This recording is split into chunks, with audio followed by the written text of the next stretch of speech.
महेश भट्ट। वैसे तो इस डायरेक्टर ने अपने फिल्मी करियर में हिट से ज्यादा फ्लॉप फिल्में दी हैं, लेकिन फिल्मी सर्कल में अच्छा नाम होने की वजह से इनके पास कभी भी काम की कमी नहीं रही। महेश भट्ट की जिंदगी इतनी ज्यादा कंट्रोवर्शियल रही है कि वो चाहें तो अपनी पर्सनल लाइफ पर ही एक बहुत ही बड़ी ट्रायोलॉजी बना सकते हैं। ये एक ऐसे इंसान हैं जिनको बॉलीवुड सर्कल से बाहर कोई भी इज्जत नहीं देता। अगर आप किसी रैंडम व्यक्ति से महेश भट्ट के बारे में पूछते हैं तो वो आपको इनके बारे में कुछ बुरा ही बताएगा। लेकिन ऐसा क्यों? आखिर किया क्या है इस इंसान ने?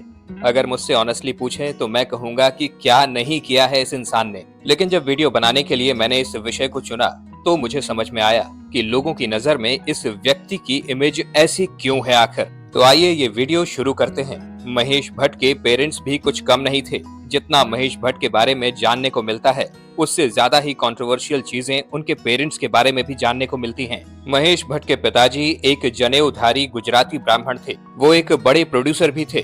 बॉलीवुड में उन्हें एक लड़की से प्यार हो जाता है, या यूं कह लो कि शारीरिक अट्रैक्शन हो जाता है, जिनका नाम था शरीन मोहम्मद। शरीन मोहम्मद अली एक एक्ट्रेस हुआ करती थी। शरीन और नाना भाई रिलेशनशिप में आ जाते हैं और शरीन बन जाती है नाना भाई की मिस्ट्रेस, यानी ऐसी लेडी जिसके साथ आप वाइफ जैसा रिलेशन तो नहीं रखते लेकिन सब कुछ कर सकते हैं। जी हाँ, सब कुछ, जिसे आम भाषा में डैश डैश कहा जाता है। शरीन से नाना भाई को 6 बच्चे हुए, जिनमें से 2 थे महेश भट्ट और मुकेश भट्ट। शरीन और नाना भाई के इस रिलेशनशिप को लेकर लोगों को बहुत ज्यादा दिक्कतें थी, क्योंकि पहली बात तो शरीन एक मुस्लिम थी और दूसरी बात ये थी कि वो उसे सिर्फ अपने फेवर्स के लिए यूज किया करते थे।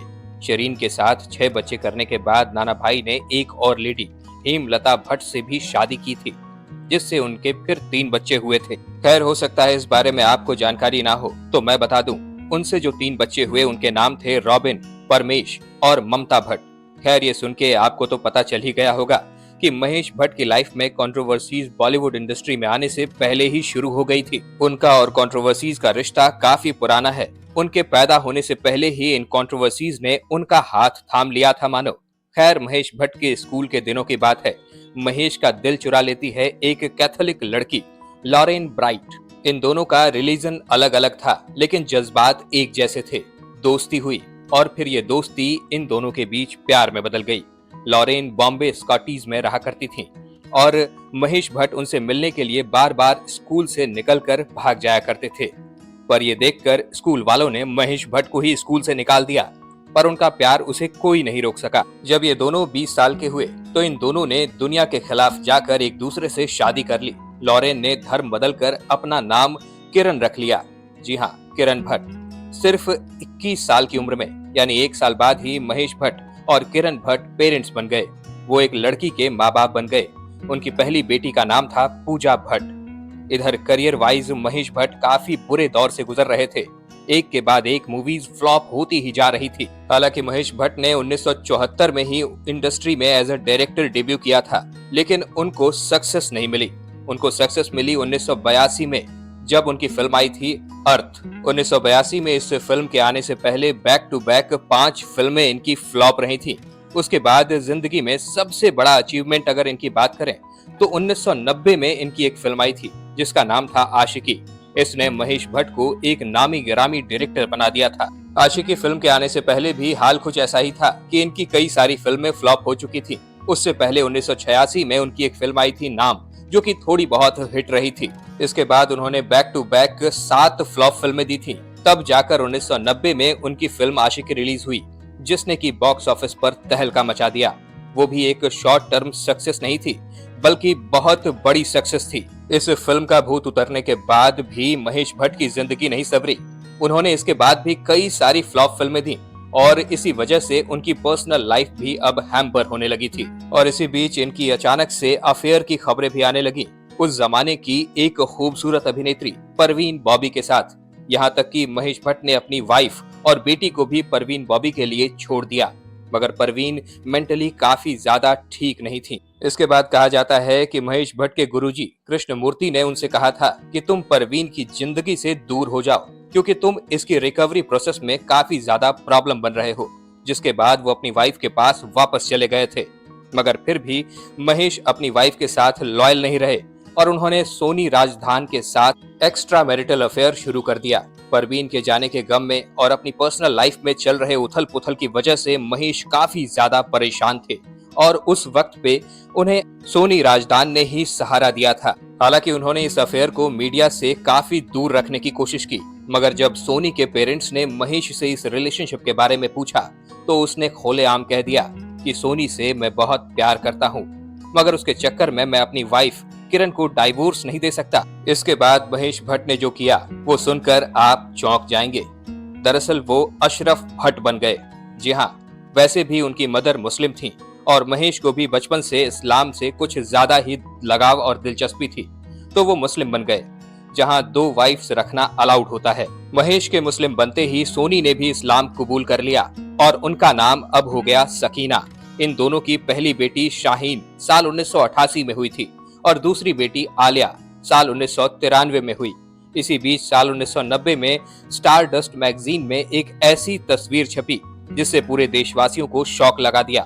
उस मैगजीन कवर में महेश अपनी ही बेटी पूजा भट्ट के साथ लिप लॉक किस करते दिख रहे थे। आप सब ने ये भी न्यूज जरूर सुनी होगी। इस फोटो ने तहलका मचा दिया था क्योंकि ये कहीं से भी नॉर्मल बाप बेटी की फोटो नहीं लग रही थी। इसमें दोनों पैशनेटली एक दूसरे को लिप लॉक करते हुए नजर आ रहे थे। ये फोटो इतनी अजीब है, इतनी डिस्टर्बिंग कि इसको जस्टिफाई ही नहीं किया जा सकता, मगर बॉलीवुड वालों ने इस तस्वीर को भी जस्टिफाई कर दिया। पूजा भट्ट ने मीडिया से बात करते हुए ये कह दिया कि लोग अगर बाप बेटी को ऐसी नजर से देख सकते हैं तो वो कुछ भी कर सकते हैं। फिर हम बात करते हैं फैमिली वैल्यूज की, यानी कि पूजा भट्ट ने उल्टा लोगों को ही लपेट लिया और कहा कि लोग फैमिली वैल्यूज की अगर बात करते हैं तो उन्हें इस बात को भी समझना चाहिए, यानी कि लोग ही गलत हो गए। ये कुछ ऐसा ही लग रहा था जैसे उल्टा चोर कोतवाल को डांटे। अरे हम मानते हैं कि गलती किसी एक से हो सकती है, 10 से हो सकती है या फिर 100 लोगों से भी हो सकती है, लेकिन क्या पूरा देश इस मामले में गलत हो जाता है? नहीं, सबकी बातें एकदम सही थी। पूजा भट्ट ने अपने आप को जस्टिफाई करने के लिए कुछ भी कह दिया और मीडिया ने उसे दिखा भी दिया। जिस जमाने में इस फोटो को क्लिक किया गया था उस जमाने में तो ये गलत था ही। आज के टाइम में भी अगर ऐसी तस्वीर किसी बाप बेटी की दिखाई दे तो उसे गलत ही कहा जाएगा। तो सीधे सीधे पूजा भट्ट का यही कहना था कि मेरे और मेरे पापा की बातें एकदम सही हैं, बाकी पूरी दुनिया गलत है। और यहाँ तक तो फिर भी ठीक था, लेकिन एक बार एक इंटरव्यू में महेश भट्ट ने अपनी ही बेटी के बारे में जो कहा था वो सुनकर तो आप चौंक जाएंगे। महेश भट्ट ने कहा था कि अगर वो मेरी बेटी ना होती तो मैं उससे शादी कर लेता। कुछ YouTube वीडियोस में तो यहाँ तक बताया गया है कि महेश भट्ट और पूजा भट्ट को एक साथ सोते हुए भी देखा गया है। जी हाँ, किसी सिक्योरिटी वाले ने इस हरकत को देख लिया था और उसने खुलेआम इस बात को बताया भी। लेकिन इस बात पर यकीन करना ना करना ये आपकी मर्जी है और मेरी भी। हालांकि ऐसा कुछ ना ही हुआ हो तो अच्छा है। खैर, अब जो मैं आपको बताने वाला हूँ उस पर यकीन कर पाना शायद आपके लिए बड़ा मुश्किल होगा, लेकिन ये किसी भी रैंडम इंसान की कही हुई बात नहीं है। ये उसने कहा है, एक ऐसी माँ ने कहा है जो अभी तक दर्द में जी रही है। जी हाँ, एक्ट्रेस जिया खान की मां ने कुछ ऐसी बातें कही जिसे सुनकर आप चौंक जाएंगे। जी हाँ, हम उसी जिया खान की बात कर रहे हैं जिन्होंने गजनी मूवी में कमाल कर दिखाया था और एक उभरती हुई अभिनेत्री बनकर बॉलीवुड में कदम रख चुकी थी। आपने अर्ली 2000s की एक वीडियो जरूर देखी होगी जिसमें जिया खान महेश भट्ट के साथ नजर आ रही हैं। उस वक्त तो डीप फेक AI भी नहीं हुआ करता था जो ऐसी तस्वीरें बना दे, लेकिन इस तस्वीर में आप जो देख रहे हैं वो आधा सच है। दरअसल उस वीडियो में महेश भट्ट जिया खान के काफी ज्यादा नजदीक दिख रहे थे। और क्या आप जानते हैं कि इस वीडियो में सबसे ज्यादा चौंकाने वाली बात क्या थी? उस वक्त जिया सिर्फ 16 साल की थी, यानी कि उनकी बेटी की उम्र की। और इस वीडियो में जिया खान महेश भट्ट के साथ नजर आई हैं और महेश भट्ट ऐसी पोजीशंस में नजर आते हैं जिसे देख पाना बहुत मुश्किल नजर आता है। देखकर ये भी लग रहा है कि जिया खान शायद किसी नशे में है या फिर होश में नहीं है। अब इस बात की जानकारी तो हमें नहीं है कि उन्हें फोर्सफुली किसी तरह का नशा करवाया गया था या फिर अपनी मर्जी से किया था।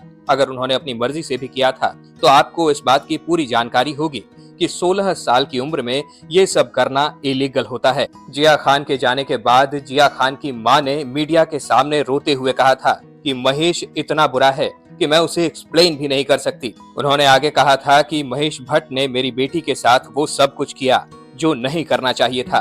हालांकि जिया के केस में सूरज पंचोली का नाम भी आता है। हालांकि बाद में सूरज को बेल मिल गई थी, लेकिन एक बात जो जिया खान की मां राबिया खान ने बताई थी वो बहुत ही चौंकाने वाली थी। वो ये थी कि महेश भट्ट ने जिया खान के फ्यूनरल के दौरान उनके कान में आकर कहा था कि तुम चुप हो जाओ वरना तुम्हें भी इंजेक्शन देकर सुला दिया जाएगा। ये खुद मीडिया के सामने जिया खान की मां राबिया खान ने कहा था। उन्होंने ये भी कहा कि सलमान खान ने सूरज पंचोली को इस केस से बाहर निकाल लिया। उन्होंने ये भी कहा कि महेश भट्ट बॉलीवुड माफिया का आदमी है और वो वही करता है जो उससे कहा जाता है। जिया के इस दुनिया को छोड़ने के केस को पूरी तरह घुमा दिया गया, बिल्कुल उसी तरह जैसे सुशांत सिंह राजपूत के केस को घुमाया गया था। जिया की मां की बात अगर आप गौर से सुनेंगे तो आपको यह एहसास होगा कि उनके जाने के पीछे महेश भट्ट का हाथ था, और अगर नहीं भी था तो उन्हें मालूम है कि किसका हाथ था। अब हम आते हैं इस वीडियो की सबसे ज्यादा इंटरेस्टिंग और सबसे ज्यादा कंट्रोवर्शियल पार्ट पे। जी हाँ, एंटी नेशनल। और इस बात को महेश भट्ट ने प्रूफ भी किया है। उन्होंने खुलेआम जाकिर नाइक को सपोर्ट भी किया था। महेश भट्ट ने डॉक्टर जाकिर नाइक के सपोर्ट में कई बार ओपनली स्टेटमेंट्स दिए हैं। साल 2010 में जब यूके ने जाकिर नाइक को अपने देश में एंट्री देने से मना कर दिया था, तब महेश भट्ट ने इस फैसले की निंदा की थी। उन्होंने ये कहा था कि ये फ्रीडम ऑफ एक्सप्रेशन के खिलाफ है और जाकिर नाइक ने ब्रिटिश एम्पायर के खिलाफ खड़े होकर हिम्मत दिखाई है। उन्होंने जाकिर नाइक को इंडियन प्राइड और नेशनल ट्रेजर भी कहा था। महेश भट्ट ने तो यहाँ तक कह दिया था कि जाकिर नाइक एक ऐसे शख्स हैं जिनकी लाइफ पर एक इंस्पायरिंग फिल्म बनाई जा सकती है। उन्होंने ओपनली कहा था कि अगर जाकिर नाइक इजाजत दें तो वो उनके ऊपर एक बायोपिक बनाएं। जिन्हें नहीं पता उन्हें बता दूं कि जाकिर नाइक आखिर है कौन। जाकिर नाइक एक इंडियन इस्लामिक प्रीचर है जो इस्लामिक रिसर्च फाउंडेशन IRF का फाउंडर भी है। वो अपने रिलीजियस डिबेट्स और लेक्चर्स के लिए मशहूर हुआ करता था, जिसमें वो हिंदूज के खिलाफ भर भर के जहर उगला करता था और टेररिज्म को खुलेआम जस्टिफाई किया करता था। उसका टीवी चैनल पीस टीवी पूरी दुनिया भर में ब्रॉडकास्ट हुआ करता था, मगर लगातार दिए जा रहे हेट स्पीच के कारण उसके टीवी चैनल को इंडिया से बैन कर दिया गया। और सिर्फ इंडिया से नहीं बल्कि श्रीलंका, यूके, बांग्लादेश और कनाडा से भी बैन कर रखा है। जाकिर नाइक के स्पीच ने कई ऐसे इंडिविजुअल्स को रेडिकलाइज किया है जो बाद में टेररिस्ट एक्टिविटी में शामिल नजर आए हैं। नेशनल इन्वेस्टिगेशन एजेंसी NIA के मुताबिक 2014 से लेकर 19 तक 127 ISI सिंपैथाइजर्स को अरेस्ट किया गया, जिन्होंने अपने इंटरव्यूज में ये बताया कि उन्होंने जाकिर नाइक के लेक्चर्स देखे थे। हैदराबाद से एक ISI का रिक्रूटर इब्राहिम यशधानी पकड़ा गया था। उसने भी NIA को बताया था कि उसने जाकिर नाइक के वीडियोस देखे थे। इसके बाद एक अहमद अब्बासी नाम का आतंकवादी पकड़ा गया था, जिसने भी इस बात को स्वीकार किया था कि उसने भी जाकिर नाइक की वीडियोस देखकर ही ये कदम उठाया था। साल 2022 के नवंबर में मंगलुरु में एक ऑटो बम ड्राइवर जिसमें मोहम्मद शारिक का हाथ था, उसने अपने इन्वेस्टिगेशन में ये बताया कि वो जाकिर नाइक के टीचिंग से प्रभावित था। रॉ ने ये पता लगाया कि जाकिर नाइक ने ये सारी बातें बताई थी। आप इस बात से अंदाजा लगा सकते हो कि जाकिर नाइक कितना भला इंसान होगा और उसका सपोर्ट करने वाला ये महेश भट्ट उससे भी कितना ज्यादा अच्छा इंसान होगा। मैं तो कहता हूँ कि जाकिर नाइक जैसे आदमी के साथ साथ हमारे देश में मौजूद महेश भट्ट जैसी शख्सियतों पर भी बैन लग जाना चाहिए। मगर क्या कर सकते हैं, हमारे देश की डेमोक्रेसी ही कुछ ऐसी है कि खुलेआम आतंकवादियों का सपोर्ट करने वाले भी ऐश की जिंदगी जी रहे हैं। लेकिन फिर भी इन जैसे लोगों को अगर कभी मौका मिल जाता है बोलने का तो ये कह ही देते हैं कि इस देश में इन्हें डर लगता है। जाते जाते इतना ही कहूंगा कि अगर आपको ये जानकारी पसंद आई हो और अगर आप इस तरह के कंटेंट्स लगातार देखना चाहते हैं तो हमारे चैनल वारिधि मंथन को सब्सक्राइब करके बेल आइकन दबाना बिल्कुल मत भूलिएगा। जानकारी पसंद आई हो तो इसे लाइक करिएगा और कमेंट्स में जरूर बताइएगा कि आपको ये जानकारी कैसी लगी। वीडियो में अब तक बने रहने के लिए आपका बहुत बहुत शुक्रिया।